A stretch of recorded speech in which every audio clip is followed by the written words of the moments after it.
Was the 3.5 hour long movie worth it? Let's talk about it.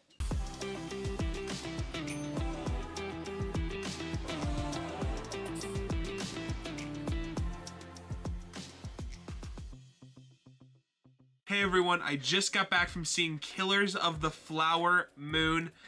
I'm gonna give my just kind of general thoughts on it, some things that I liked, all that kind of stuff. But right before I do, if you are new here, consider hitting that subscribe button, letting me know that you enjoy the kind of content that I put out here. And without further ado, let's dive into the review. So first, I just want to talk about the plot in general. It mostly centers around a guy named Ernest and his uncle and his whole family, who essentially decide that they want to take over the Indians' land. And that they're gonna do these things in some not so ethical or legal ways. Whether it's from deliberately just shooting them in the back or trying to poison people. Robert De Niro's character just essentially tries to collect all of the life insurance and oil money from these people. It just becomes a full-out, like, Leonardo's character just gets trapped in it, essentially. He kind of gets stuck between, you know, loving this woman that he meets, you know, being too much of a coward to say something, and there's just a lot that goes on. But that's pretty much the whole premise of the movie. As you guys might know, probably one of the biggest talking points of this movie is its insane runtime, coming in at about 3 hours and 26 minutes. Well, I am here to tell you that it goes by like that. The pacing is really, really well done. I'm one of those people who does enjoy Wolf of Wall Street, but I will admit that Wolf of Wall Street sometimes loses me in its you know, very long runtime, as Martin Scorsese is known for. But what this movie does so well is it just gives you, like, here's one death here, and here's what, you know, happened during that, and here's this one here, and just that slowly but gradual build up to what makes Ernest such a coward and just who he is in general and why he can't stand up to his uncle. And then it also, you know, puts Robert De Niro's character on this, like, pedestal of, like, almost like this kingpin of, like, he runs the show. No one's going to lie or, like, tell the truth if it means, you know, putting their uncle in jail.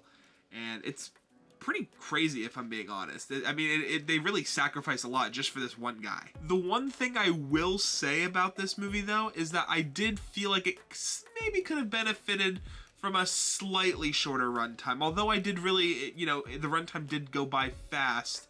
I think there were definitely some scenes in here where I was like, do we really need that? I don't quite know.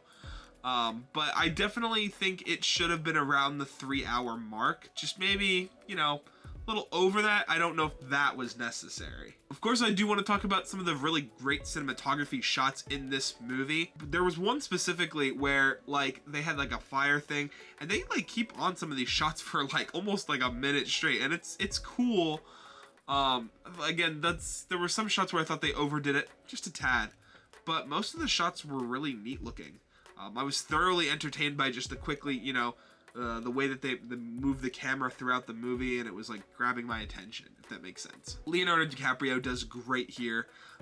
Again, I know I was just talking about this, but he very much plays this, like, coward character, and I do want to set the record straight. Leonardo DiCaprio, I wouldn't necessarily call him the protagonist in this, or maybe you would, but he's definitely no hero, because even by the end of the movie, he literally, even when he tells, you know, mostly everything correct, his wife asks him, you know, what was in that, the insulin shot? And he says, just insulin. Again, another lie. Just covering for the fact that he's a coward and he doesn't want to be seen as this bad guy, even though he's done all these horrible things. And that's something that, like, having a protagonist that you hate, it's kind of cool. I don't know. I really liked what they did with that.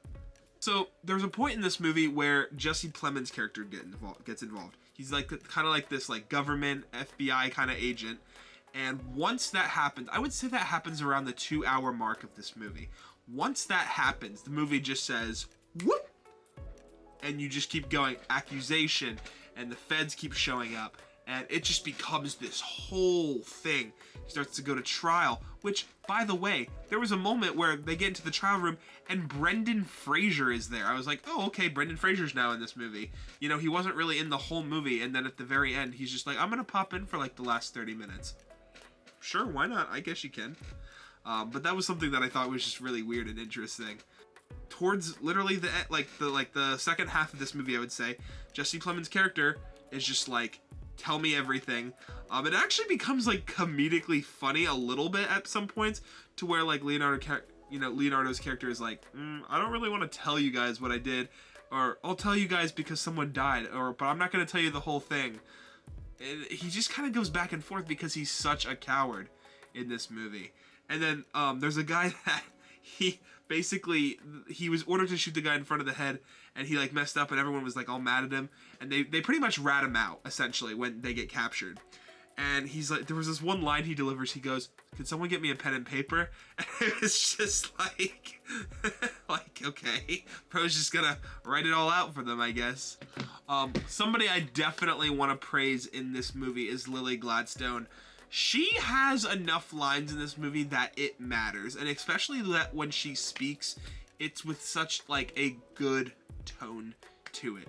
You know, she's probably one of the characters that speak less lines in this movie as far as main characters go, and she does not disappoint. She just has that like glare, like, I know that you're up to something and I know something's not right.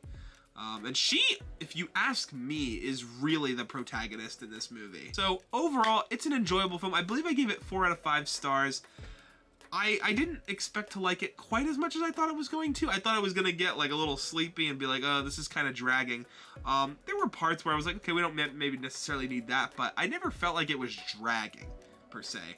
Because the whole movie kind of keeps you entertained throughout the whole thing, which actually was pretty surprising to me.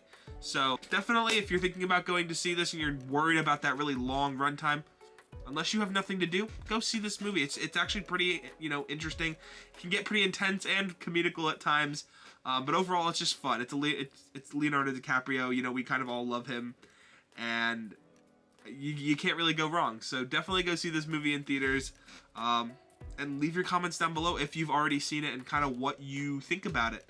Until next time, guys. Peace.